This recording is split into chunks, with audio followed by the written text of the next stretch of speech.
E estamos de volta com o BBcast, seu podcast de automobilismo e outras nerds. No episódio de hoje vamos falar sobre o GP de Imola, vencida por Lewis Hamilton. E aqui comigo está a Débora Santos Almeida. Olá amigos, sejam bem-vindos a mais este podcast.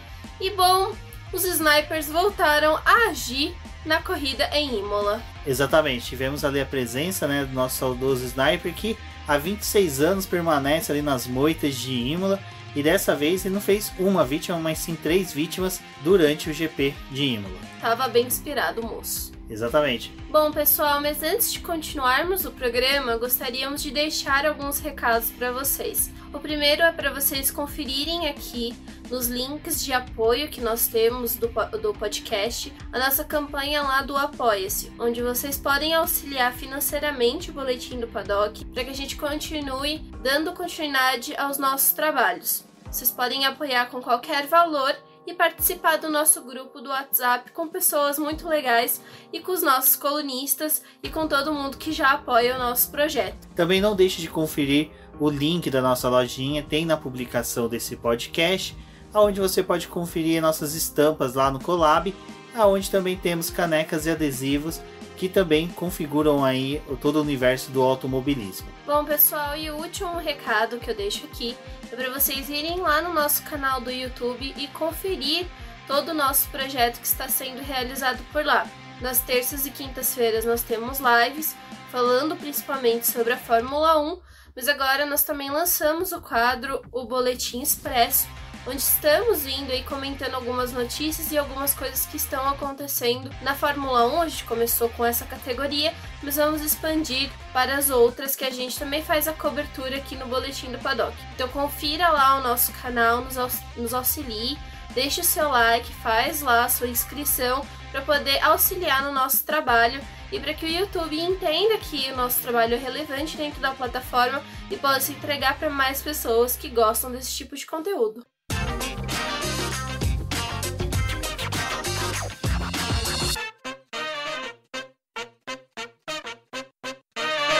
Bom, Débora, como você acabou de falar até o pessoal aqui nos recadinhos, o Boletim Expresso nós falamos sobre o treinos livres, que tivemos. A sexta-feira também, tivemos um preview ali do que seria o final de semana, mas no Boletim Expresso 2 falamos sobre o treino livre e o treino classificatório. E hoje, domingo, dia que estamos gravando essa edição, também falamos sobre a corrida. Então, os 3 vídeos dos boletins estão aqui no post. Então, se você está ouvindo o BBcast por um agregador, acessa o post dessa edição, confira os vídeos, que lá também esmiuçamos um pouquinho mais sobre esses momentos do final de semana. Mas hoje a discussão vai ser um pouquinho mais focada no desempenho de alguns pilotos, alguns fatos que nós achamos bem importante em todo o final de semana do que ocorreu lá no GP de Imola. Sim, Rubens, foram 2 dias só de atividade, o sábado e o domingo. Uma sessão única de treinos livres ali, e foi algo bem interessante porque teve bastante movimentação, diferente do que quando a gente tem a sexta-feira, às vezes os pilotos acabam ficando mais tempo parado nos boxes, mas eles se dividiram ali naquele primeiro treino livre, mostrando o desempenho que eles estavam buscando, uns treinando mais voltas de classificação, o outro fazendo a simulação de corrida. Passaram pelos 3 compostos que a Pirelli disponibilizou para eles esse final de semana e já começaram a traçar as estratégias para o restante, da classificação e da corrida. E foi algo bem movimentado, assim, porque apesar da gente ver a Mercedes liderando ali, a AlphaTauri aparecia entre os 10, o Gasly mostrando que conseguia andar próximo dos líderes. Teve também a Renault aparecendo ali entre os 10 e um pouco, do fato da Racing Point estar se escondendo, Ficou bem mascarado o desempenho dela. E foi algo assim que já deu uma ideia para a classificação, acho que potencializou justamente por ser uma sessão de 90 minutos.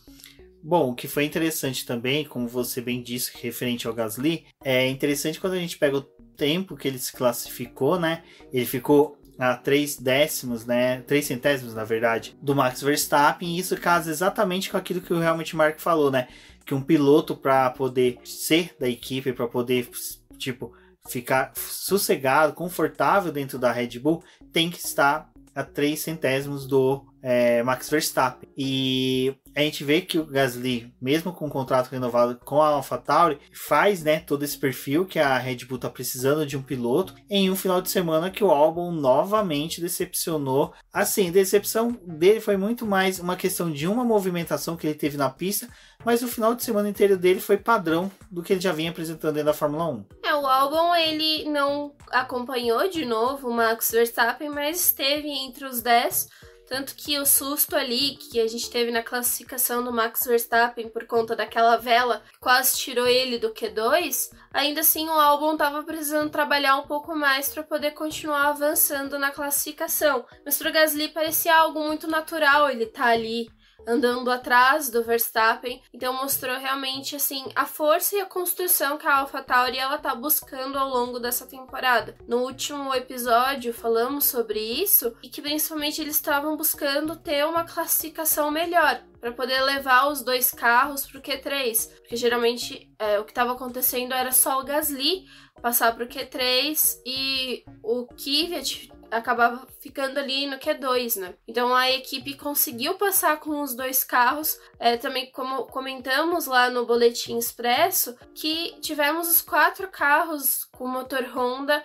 evoluindo para a parte final da classificação. Então estava já mostrando assim um pouco de força que a Honda tinha e toda a questão da confiabilidade. E o que eu acho interessante de vermos esse movimento aí na pista é porque essa semana o Toto Wolff também falou a respeito da questão do congelamento dos motores, porque ele acredita que isso pode beneficiar a Red Bull a permanecer com o projeto que ela tem com a Honda, já que a Honda vai deixar a Fórmula 1 em 2021, eles poderiam continuar equipando esse motor no carro deles e desenvolvendo esse projeto, mas com o congelamento dos motores, colocaria eles, né, numa posição mais favorável para não ter que desprender muito dinheiro nesse momento inicial. Então, eu acho que assim, se eles estavam com dúvida talvez de permanecer com esse projeto, eles viram que tem 4 carros deles conseguindo passar para a classificação. Eu acho que acaba já mudando um pouco o cenário aí da Fórmula 1 e provavelmente a manobra que eu acredito que a gente vai ver nos próximos dias, já que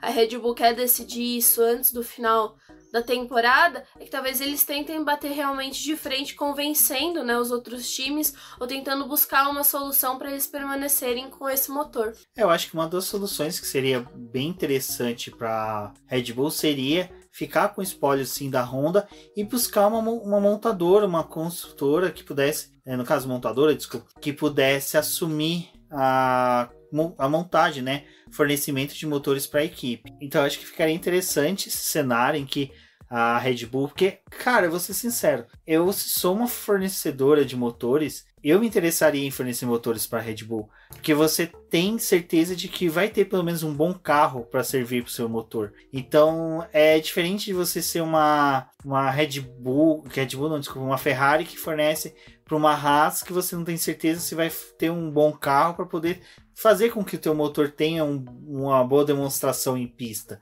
Eu não acho que é também só isso, né? Agora foi realmente o que o Toto Wolff falou. A Red Bull, ela tem uma nova visão aí da Fórmula 1, né? Ela provavelmente quer deixar de ser equipe cliente que compra motores de outras fornecedoras e talvez tenha força até de continuar produzindo dela, ainda que ela não venda para outras equipes, porque ela estaria equipando ela e a AlphaTauri, o que tornaria as duas equipes mais independentes. E também mostra que, né, o cenário da Fórmula 1 seria mais adequado realmente com a permanência de uma Honda, apesar de talvez esse projeto não ser mais Honda, e continuarmos tendo a Renault, a Mercedes e a Ferrari. É interessante, porque a princípio não parece que alguém, né, vai querer pegar esse projeto aí, uma montadora de fora, porque tem muitas questões ali que a gente já discutiu em live mesmo, o fato do dinheiro, o fato do quanto que a categoria tá exigindo de gastos, né, para que você permaneça. Então tem muita coisa da Fórmula 1 que não torna tão atrativo, e essas mudanças de regulamento às vezes também não mostram que são, assim, a melhor solução do mundo que a categoria está buscando. Mas nesse primeiro momento, para ela poder manter esse projeto, talvez seja algo muito deles. Talvez a gente tenha, né, realmente esse motor Red Bull aí, ou dependendo do que pode acontecer, mas realmente eles não demonstram a vontade de voltar para a Renault, porque seria o passo mais adequado, voltar para a Renault, já que ela vai deixar de fornecer motor para a McLaren, não vai ter mais nenhuma cliente no grid. A Ferrari já tem dois, né, que é a Haas e a Alfa Romeo, permanecendo aí com esse projeto. E a Mercedes não tem interesse algum em dar o motor dela para Red Bull, obviamente porque sabe que, né, o motor combinado com a aerodinâmica que aquele carro tem provavelmente vai mostrar, né, a grandeza que esse time tem. Então não é interessante para esse momento da Mercedes. Por isso que ela incentiva, né, a manutenção do espólio. Sim, exatamente. Mas em contrapartida, né, nós tivemos aí de 4 carros com motores Honda, no final somente um concluiu. Somente um. 2, o álbum terminou com que o álbum foi lá pra, né, como diria o Del Valle, lá pro pelotão do Afeganistão, lá pro meio do merdeiro, em decorrência de um erro dele. Mas é que assim, é difícil a gente muito julgar o álbum dessa vez, porque a gente quer realmente um piloto, é a mesma coisa do Bottas, a gente quer um cara que bata de frente com o primeiro piloto da equipe. No caso do Bottas, a gente quer um cara que bata de frente com o Lewis Hamilton, e a gente, na Red Bull, quer um cara que bata de frente com o Verstappen. E esses caras às vezes nem nasceram ainda, tipo, os caras nem estão no automobilismo, ainda deve estar na chupeta, porque são 2 astros de uma grandeza que dificilmente será batida. Mas o problema do álbum, no caso, foi que ele não fez, né, o pit stop no final depois que teve o safety car, e ele pegou e tava com o pneu mais gasto comparado com os outros pilotos. E ele foi querer meio que tipo assim, vou tentar dar no pé para conseguir chegar mais à frente. Então foi onde que ele acelerou muito forte, a aceleração dele foi muito brusca ali na hora que ele rodou, o carro patinou, rodou, foi a mesma coisa que aconteceu com o Russell, e ele quase ainda bateu no Sainz. Então, assim, hoje dá para meio que aceitar a falha dele, mas é aquela coisa, né? Não podemos passar muito a mão na cabeça para que a pessoa não relaxe demais e não aceite a falha dele como uma coisa simples. Na verdade, o problema que a gente tem ali é o fato do balanço que eles fazem pós-corrida. O Verstappen, ele teve um bom desempenho, um bom ritmo, estava mostrando isso já em treino livre, em classificação,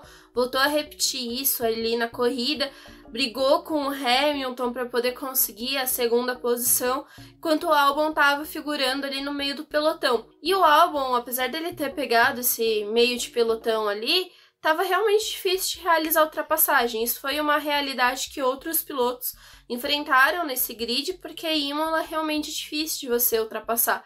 Apesar de boa parte ali da corrida eles terem ficado andando 1 segundo de diferença, 1,5 segundos de diferença, não conseguia se chegar ou abaixar e ficar na zona do DRS para poder tentar uma disputa melhor. Mas eu acho que o fato desse balanço que eles fazem pós-corrida é que o Verstappen, ele falou, né? Ele estava muito empolgado com o resultado que ele poderia conseguir com essa corrida, justamente por conta desse ritmo, e o discurso do Albon é sempre muito oposto do Verstappen.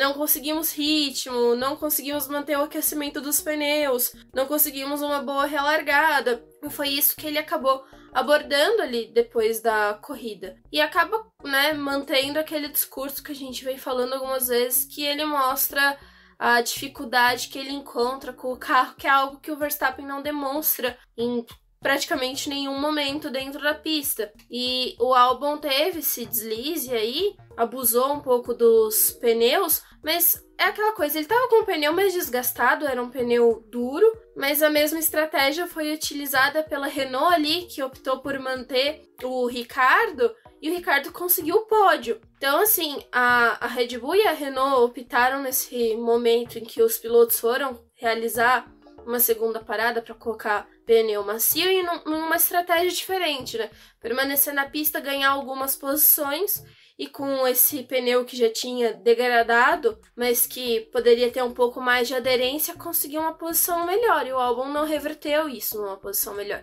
Ele perdeu completamente a temperatura dos pneus e rodou ali na frente do Sainz, quase levou o carro da McLaren. É aquela coisa, né, que a gente ainda vive discutindo, a disparidade que tem da forma como os dois estão lidando com o equipamento. Outro piloto também que teve a opção de não parar foi o Leclerc e conseguiu uma boa posição, e nessa hora também a gente começa a ver um pouco da questão das estratégias. Um outro piloto que estava com uma estratégia muito boa, que não necessitava parar, e aí a equipe tirou o pódio dele, e aí o pódio dele era latente, não tinha como contestar, que era o do Pérez. A equipe fez o favor de chamar ele para o pit stop, e ele simplesmente fez o pit stop, o Ricardo não, e o Ricardo conseguiu o pódio e o Pérez não. E é uma...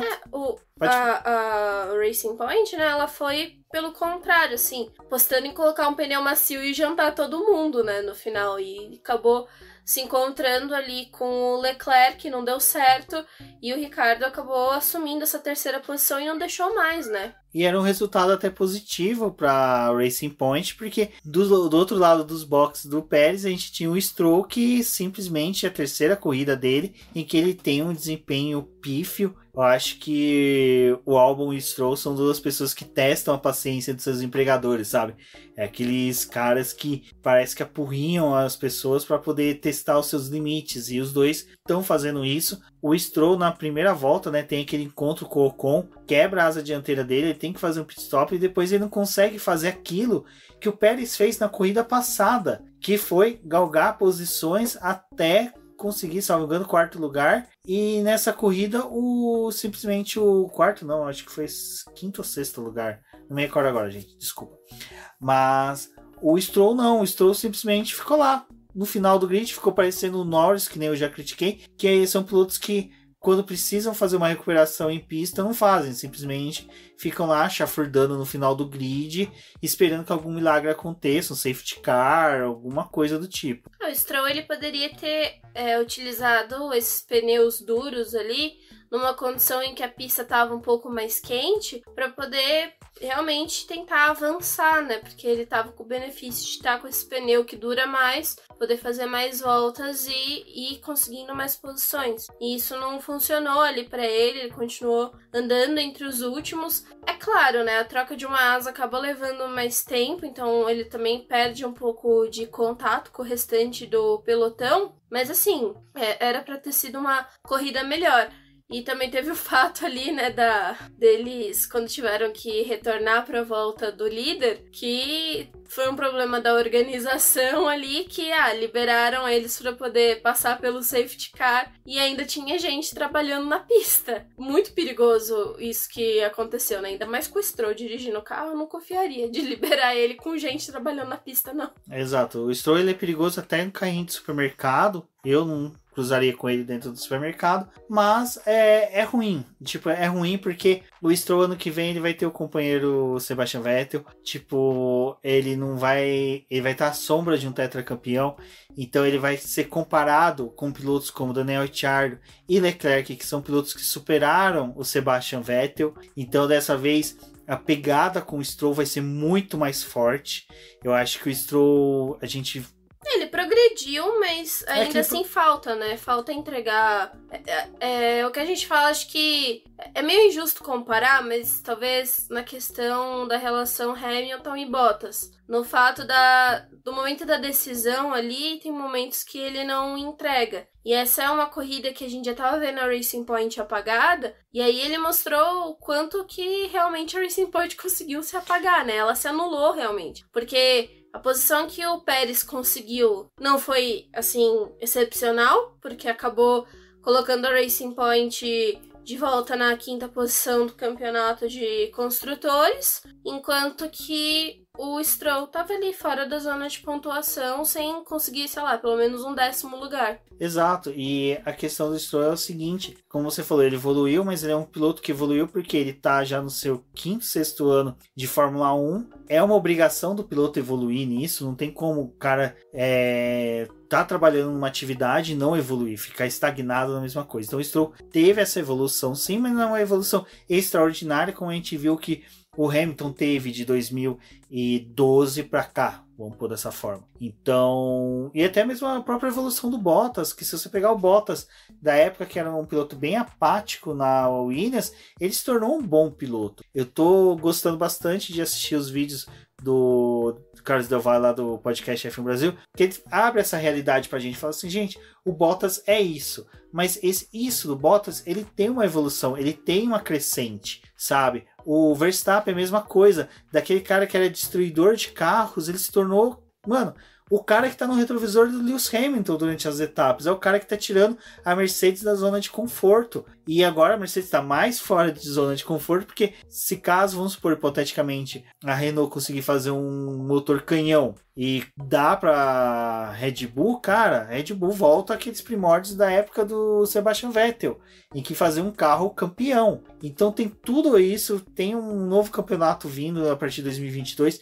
Eu acho que o Stroll tem que começar a querer evoluir mais e mais rápido, porque a partir do ano que vem, é como eu falei, a comparações dele vai ficar mais pesada. Ele vai ter um tetracampeão, que teve 2 pilotos que superaram ele, novatos, que tinham menos tempo até de Fórmula 1 do que o Stroll tem, e que vai ser cobrado sobre isso. E ele ainda é filho do dono, e o dono não é mais o cara que manda na equipe.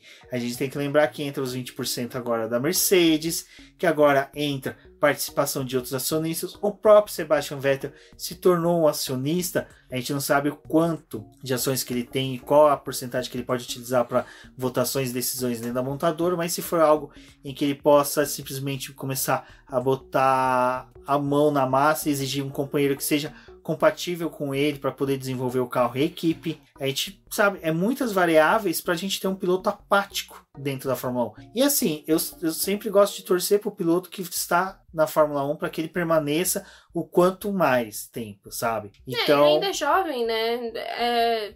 Acho que é natural que a gente espere que ele realmente permaneça. Mas acho que o Stroll também ele entra naquela linha do que a gente estava conversando esse final de semana. Acho que quando ele entrou na Fórmula 1, era muito pela questão do dinheiro, mas ninguém nunca viu o Stroll como um piloto campeão, né? Ele realmente é um piloto que é para poder dar o seu melhor, mas que a gente não vê vencendo um campeonato. Faz umas manobras, assim, às vezes umas gracinhas, né? Conquista um pódio ali, termina numa posição melhor, mas ainda não consegue garantir uma constante. Também acho que esse resto de ano em que a gente tá tendo a crescente da Renault e também da AlphaTauri, a Racing Point ela acabou se anulando dentro desse campeonato, assim, ela ficou meio perdida, né, porque não ocupa nem a 3ª posição do campeonato de construtores, não consegue garantir ela por muito tempo, aí fica nessa briga com a McLaren para ver quem é que termina na zona de pontuação com 2 carros, e aí tem todo esse fato de que já tá terminando abaixo dos 10 em alguns momentos, o que a gente esperava que a Racing Point fosse no começo do ano, de pontuar, tá sempre dentro da zona de pontuação, tá brigando por 4º, 5º lugar, não é mais uma realidade. E é interessante que você citou a McLaren, porque a McLaren esse final de semana, apesar de ela ter terminado com os 2 carros na zona de pontuação, foi ridículo o desempenho dela. Por que eu falo ridículo? Porque ela trouxe novos pacotes aerodinâmicos, ela está trazendo atualizações aerodinâmicas, atualizações de desenvolvimento do carro. Entendam que nesse final de temporada tá todo mundo socando atualização até pelas orelhas dos carros. Exato, porque ano que vem é o mesmo carro, então compensa você atualizar esse ano, ver o que serve, o que não serve descarte, o que serve já vai aprimorando. Perfeito. Mas acontece que a McLaren conseguiu regredir o carro. com as atualizações. Simplesmente o carro não evoluía em pista, cara, era patético. A McLaren no começo da temporada, ela conseguia ter um carro excelente quando ela ficava configurado com pouca gasolina, ou seja, o carro mais leve e com pneus um pouco mais desgastados. Quem se lembra do cenário 7, né, que o Norris utilizou, e aquela volta triunfal que o Norris deu no final ali das duas etapas na Áustria, então a McLaren conseguiu um regresso que é incompreensível, é inaceitável para uma equipe que dá para receber um piloto como o Daniel Ricciardo e dá para receber um motor como o da Mercedes. Achei que você ia falar da Xiaomi, eu já ia falar, meu Deus do céu. Eu queria um patrocínio da Xiaomi para a Xiaomi ter um smartphone da McLaren. Um negocinho laranja ali. Porque a McLaren na verdade já tem um smartphone, mas só que o preço que ela tá, se eu tivesse os 2 rins, eu vendia um. Mas na verdade eu tô precisando comprar um rim para vender ele depois. Então, assim, não dá para querer um smartphone da McLaren que custa os olhos da cara. Apesar de eu ter 2, mas eu preciso dos 2. Enfim, a questão da McLaren é bem complicada. Até eu pedi um auxílio lá pro Will Mesquita do Papai Orange para que ele me desse uma luz referente de como vai ser o final do ano da McLaren, que é o seguinte: a McLaren ela vai poder utilizar os tokens igual as outras equipes, mas só que as outras equipes vão poder utilizar os tokens em determinadas peças do carro. Alguns locais não vão poder ser alterados, mas esses lugares que não poderiam ser alterados influenciaria a McLaren na hora de encaixar o novo motor da Mercedes. É lógico. Porque o motor, ele é que nem o que acontece ali com a Ferrari, a Haas e a Alfa Romeo. A Ferrari dá o motor, mas o encaixe não é igual, não é o mesmo tipo de estrutura. Apesar da Haas comprar muitas peças traseiras da Ferrari, ainda assim esses encaixes são diferentes. Acontece também entre a transição de Red Bull e AlphaTauri. Então nem sempre esse encaixe é só colocar o motor ali, eles não são configurados da mesma forma. E durante essa era híbrida, a McLaren ela vai fazer só a segunda troca de motor. Segunda não, terceira, né? Porque ela tinha a Mercedes, foi pra Honda, da Honda foi pra Renault e da Renault agora vai pra Mercedes. Troca mais de motor do que troca de roupa. Exato. E no caso, quando trocou de Mercedes para Honda, teve todo um progresso da chegada da Honda. Então a colocação do motor não foi tão traumatizante como foi da Honda para Renault, porque foi assim: vamos ficar com a Renault ano que vem, pronto, acabou, então vamos receber esse motor agora. E agora, dessa vez, eu acredito que vai ser menos traumatizante, porque a McLaren ficou por mais de uma década com o motor da Mercedes. Quando começou a era híbrida, ela estava com o motor Mercedes, e a decisão do motor Mercedes veio há 2 anos, então acho que está tendo já um estudo, todo um trabalho para receber, então vai ser menos traumatizante possível. É lógico, eles tinham a ideia que receberia dentro dos novos regulamentos para 2021, que foram migrados para 2022. Mas a McLaren, ela está precisando fazer atualizações nesse período em que tá meio que liberado essa questão, né? Você pode utilizar tokens, mas só que ela já começa a fazer algumas atualizações meio que cautelosas, e isso está sendo um perigo para ela este ano, onde que ela pode perder de vez a 3ª colocação no campeonato, e pior ainda, ela pode perder ainda a 4ª colocação para o Racing Point e figurar na 5ª posição no final da temporada. As equipes elas estão tendo prazos de homologações de peças, então por isso que em alguns momentos aí do campeonato a gente viu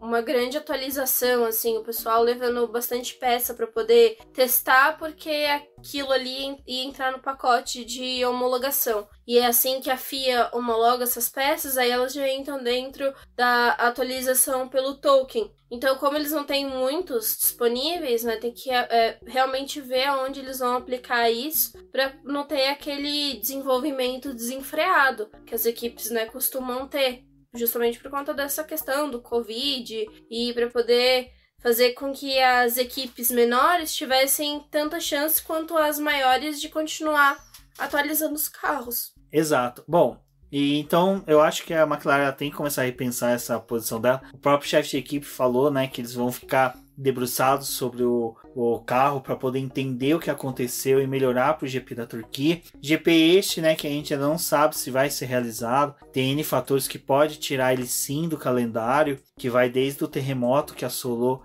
o país desde a questão da expansão do Covid, da segunda onda na Europa. Vamos torcer para que a escolha seja melhor, tanto para a Fórmula 1 como para a população da Turquia e também da Inglaterra e da Itália, que é onde que ficam as equipes. Mas acho que um outro nome que também brilhou muito nesse final de semana foi o do Kvyat, que a gente esperava bastante do Gasly, né? Mas infelizmente o Gasly ele veio ter que abandonar, a equipe falou, né? Olha, porque nós estamos com um dano crítico no motor e se você não parar vai ser pior, né? Podemos perder a unidade de potência. E aí parece que ele passou o bastão da sabedoria e do cajado do poder da AlphaTauri pro Kvyat. Deu certo ali essa questão aí, porque o Kvyat conseguiu fazer a classificação muito bem e também veio buscando continuar ali entre as melhores posições. Terminou no 4º lugar, funcionou então a estratégia que a AlphaTauri acabou traçando para eles, deu certo.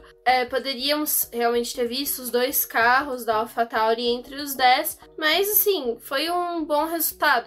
Era aquela coisa, né? Provavelmente, talvez o Gasly até terminasse conseguindo um pódio ou com a 4ª posição e aí o Kvyat talvez tivesse uma chance melhor de estar num 5º lugar, ter os 2 carros pontuando, mas o Kvyat fez o papel dele de conseguir essa 4ª posição e garantir mais pontos aí para a equipe, mantendo essa crescente que a gente já havia falado ali no começo do programa. E é uma resposta interessante do Kvyat, porque tecnicamente ele já está excluído da Fórmula 1, o próprio Helmut Marko durante a semana falou que a equipe teria, né, o Pierre Gasly mais um piloto jovem ao lado dele, não que o Kvyat seja um piloto já idoso, mas comparado com o Alonso, que é um piloto jovem... Um jovem senhor...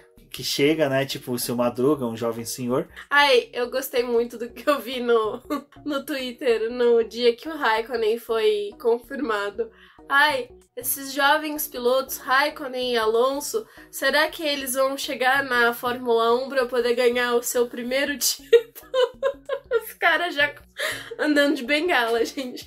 Tudo bem, o Raikkonen tá fazendo o serviço dele lá, creio que o Alonso também vai fazer, mas eu achei engraçado. Sim, então fica interessante essa questão do Kvyat, porque ele saindo, cara, realmente ele teve péssimos resultados, mas parece que quando ele pega para fazer um resultado, né, ele consegue um bom desempenho, consegue fazer uma boa corrida. Tem um vídeo que é sensacional da relargada dele, em que ele simplesmente só ali naquela reta principal da circuito de Imola, ele ultrapassa vários carros, ele atrapalha o Racing Point do Pérez, ele ultrapassa o Albon e ele já começa a chegar bem próximo do Leclerc e depois ele ultrapassa o Leclerc. Eu achei muito interessante que o pessoal falou lá no grupo do WhatsApp, que ele ultrapassou o Leclerc fazendo, já que ele tá com motor Honda, né? Ele começou a ultrapassar os pilotos fazendo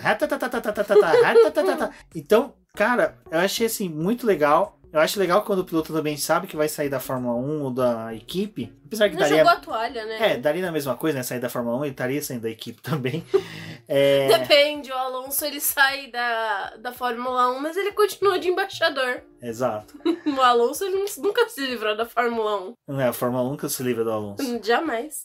Não queremos também, diga-se de passagem. O Alonso vai virar o próximo chefão da Fórmula 1. Não. Depois do Domenicali. Não, pelo amor de Deus. Prefiro o Vettel do que ele. E depois até... Porque o Vettel ele tem grandes chances, porque é um cara que ama muito, né, automobilismo, Fórmula 1. O Alonso ele gosta de ficar ali. Não, o Alonso gosta de ser estrelinha, né? E que é... Ele podia ser mergulhador, vai brincar com as estrelas do mar. Pronto, resolve a vida dele. Mas... referente ao Kvyat, a gente torce pelo menos para que esses pilotos que estão saindo agora, né, consiga uma boa colocação nas categorias de qualquer outra categoria. É legal, já ouvi falar que o Romain Grosjean tá em negociação com a Mahindra para Fórmula E. Vai ser muito da hora ter o Romain Grosjean na Fórmula E. Eu acho que seria um acréscimo a mais para a categoria bem interessante. Lembrando que o D'Ambrosio agora virou membro da equipe Venturi, exato. E então abre uma vaguinha ali. Então acho que seria sensacional. Mas voltando, acho que o Gasly conseguiu ali ter um substituto à altura. Já no caso que você comentou do Kimi Raikkonen, né? As Alfas desse final de semana tava inspirada ali. Eu acho que se você era um carro tanto com Alfa, com PH ou com F, você estava conseguindo bons resultados.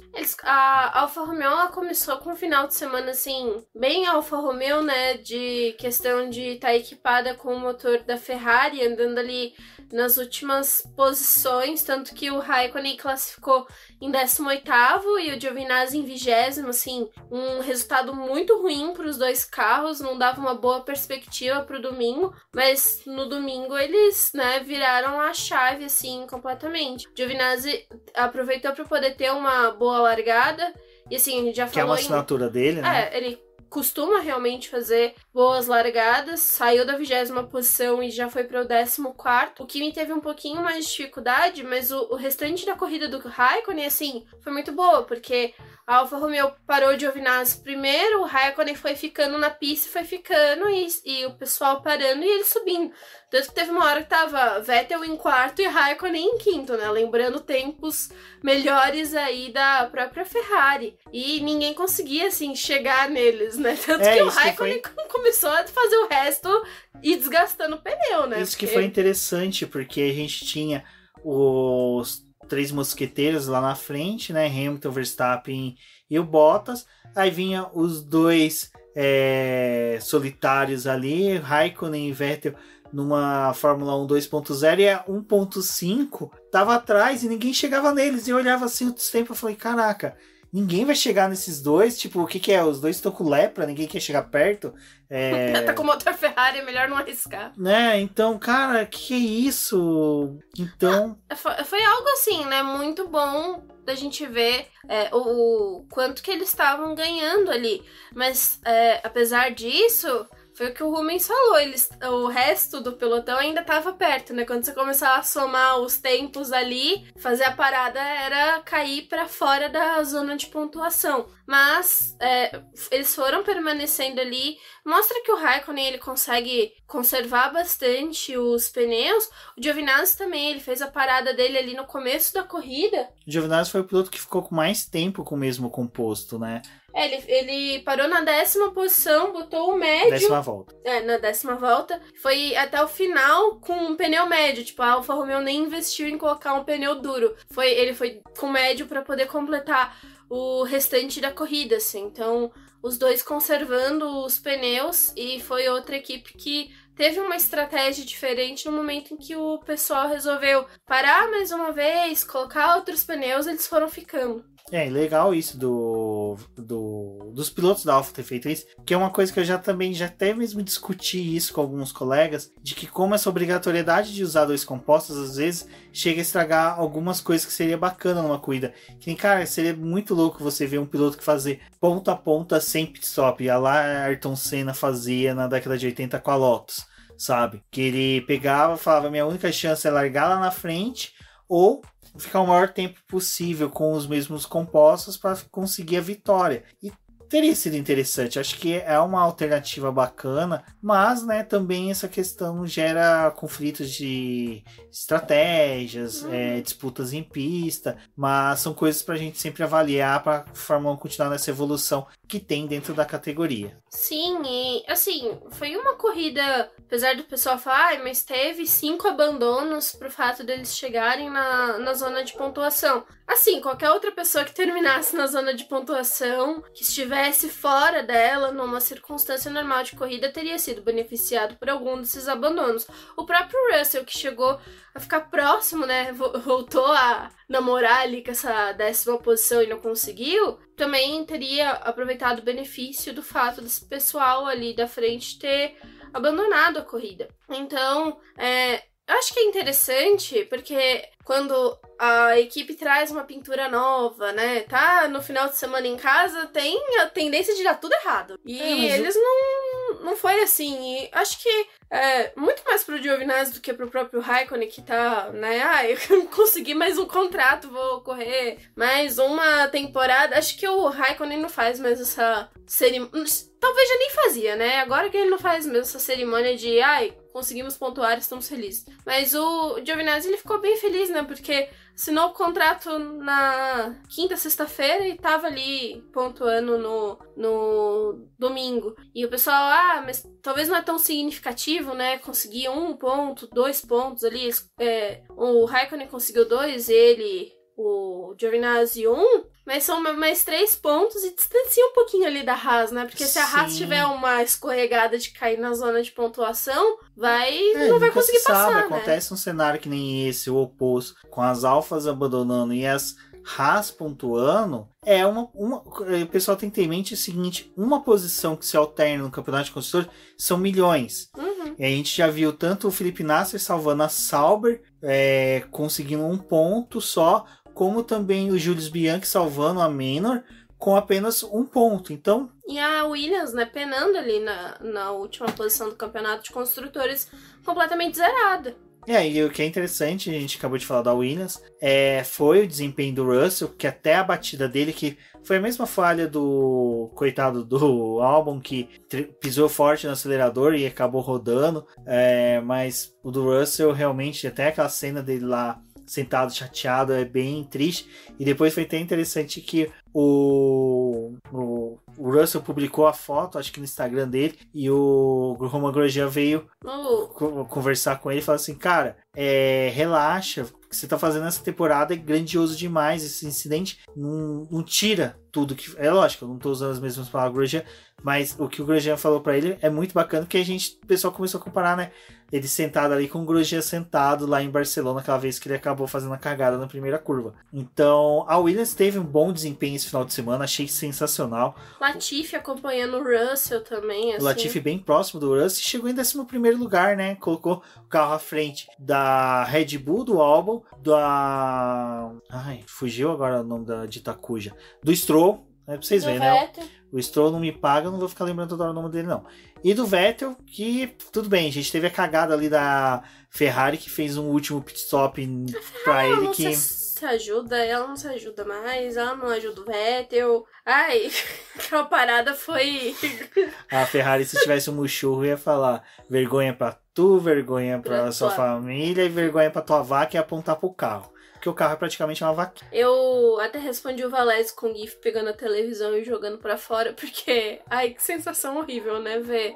O Vettel, ele era pra ter terminado pelo menos uma 10ª posição ali, né, na frente do Giovinazzi, por conta justamente da parada, né. Ele nem tava... tanto. E até tá à frente do Raikkonen até, eu Ia acho. ser à frente do Raikkonen, porque é o seguinte, o Vettel, quando o Vettel tava parou, na frente do Raikkonen. Isso, parou, tava na frente do Raikkonen, e o tempo que ele perdeu no pit stop, que foi quase 15 segundos, ele voltaria na frente, da verdade, do Sainz, entre o Sainz e o Norris. Aí com certeza o Norris iria ultrapassar ele por causa de questão de aquecimento de pneu, tudo, porque a gente via, né, os pilotos saindo ali dos boxes, que ainda saíam na metade daquela reta principal de Imola e tentava aquecer os pneus, então provavelmente, mas todo naquele rebuliço do pessoal parando de novo, se o Vettel não faz um stint maior com aquele composto, com certeza ele teria chegado ali em 8º lugar, tirava o Giovinazzi da zona de pontuação, mas eram pontos importantes para o Vettel e para a própria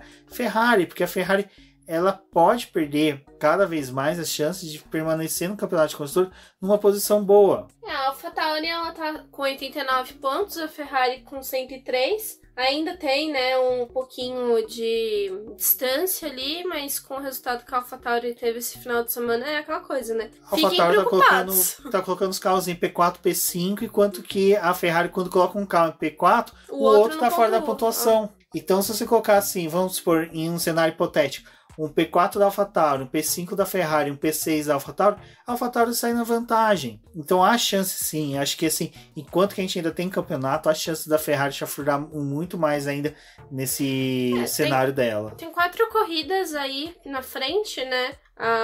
O próprio GP do Bahrein não deve ser muito favorável para eles, então acho que a questão das atualizações que eles estão trazendo aí para essas 2 corridas que provavelmente vão ter lá não vai acabar ajudando muito. Não vejo um bom cenário e eles têm que tentar decidir alguma coisa aí em Turquia. e Abu Dhabi, né? Então, não sei. Esse cenário aí pra Ferrari é um pouco complicado, dependendo também do desempenho que a AlphaTauri tiver. Eu acho que uma última coisa também para poder eliminar do Verstappen é o fato de que em 3 corridas que tivemos na Itália, nenhuma das 3 ele conseguiu terminar. Agora se você chamar o Verstappen para comer uma pizza, ele vai ficar um pouco chateado com você. E o Albon teve 2 P15 também, né? Terminou 2 vezes fora da zona de pontuação nessas corridas. E só em uma delas que ele conseguiu pontos. Conseguiu pódio, né? Então, assim, o Albon que era pra ter um retrospecto melhor, né? É o que a gente fala do Albon, é aquela questão, né? No momento que precisa decidir, e já que o Verstappen abandonou, era a melhor chance da Red Bull continuar a pontuar, né? Aí ele conseguiu deixar pra lá. Bom, pessoal, é isso. Acho que a gente conseguiu falar bastante aí do GP de Imola. A gente tá bem contente com o resultado do Boletim Expresso, porque tá sendo visto, o pessoal tá comentando, então vai ser legal que vocês vão ter muito mais do Boletim do Paddock agora. Então todo dia vai ter um vídeo no YouTube, terça e quinta, às 19h30 temos as nossas lives, então segunda, quarta e sexta, sábado e domingo teremos o Boletim Expresso falando aí de notícias do automobilismo. A gente vai pegar um relatório ali das principais notícias que foram, né, publicadas no site do Boletim do Paddock e outras coisas também que nós acharmos interessante comentar. E vocês falem o que vocês estão achando do BBcast, do Boletim Expresso, se vocês entendem que a gente tem que melhorar, aprimorar alguma coisa. E bom, eu sou o BGP Neto, agradeço a todos que ouviram nós até aqui, um forte abraço e até a próxima. Eu sou a Débora Almeida, no Twitter como The Flowers, acompanhe o nosso trabalho nas redes sociais como Boletim do Paddock e no Twitter como @DizNoBoletim, que vamos continuar aí essa semana com os trabalhos da Fórmula 1 também, tem a Stock Car no próximo final de semana. Então fiquem ligados aqui com a gente para poder saber sobre tudo, né? Sobre essas categorias e outros assuntos. Até a próxima! Ei, não desligue ainda não, temos um recadinho para você. Você conhece o nosso programa de financiamento coletivo e contínuo do Apoies? Ele funciona da seguinte forma: mensalmente você contribui com um valor para o Boletim do Paddock, e com este valor nós revertemos em edição e publicação dos podcasts BBcast, dos vídeos no YouTube e na produção das lives, bem como auxilia no desenvolvimento e no crescimento do site e também da nossa divulgação nas redes sociais. Além de uma recompensa que é participar do nosso grupo do WhatsApp do Boletim do Paddock, onde que você terá um acesso mais ilimitado a todos os membros do Boletim, bem como você vai poder ter participações no BBcast, nas lives do Boletim do Paddock. Então fiquem ligados nas publicações do BBcast e também nas lives do Boletim do Paddock no YouTube. Bom, agora segue a lista dos nossos queridos apoiadores, aqueles que auxiliam o Boletim do Paddock através da plataforma de financiamento coletivo e contínuo do Apoia-se. E são eles: Ricardo Bannerman, Maia Barbosa, Elezer Teixeira, Luiz Félix, Arthur Felipe, Rafael Celone, Will Mesquita, Antônio Santos, Rogério Froner, Helena Lisboa, Cássio Machado, Carlos Del Valle, Bruno Vale, Eric Nemes, Bruno Shinozaki, Alberto Xavier, Will Bueno, Ricardo Silva, Beto Corrêa, Fabrício Cavalcante, Arthur Apóstolo, Sérgio Milano, Melquiades Veloso, Micael Souza, Ezequiel Bale, Cineu Messi, Rafael Arilho, Rafael Carvalho, Fábio Ramiro, Lauro Vizentim, Maria Ângela, Thaís Costa, Rafa Catelã, Gia Casalec, Carlos Eduardo Valese, Tadeu Alves e Paula Barbosa. Muito obrigado a todos vocês que apoiam e financiam o Boletim do Paddock. E agora sim, vocês finalizaram e agradeço muito por terem ouvido o BBcast. Não esqueça de compartilhar e chamar seus amigos para ouvirem o Boletim do Paddock nas plataformas disponibilizadas. Um forte abraço e até a próxima.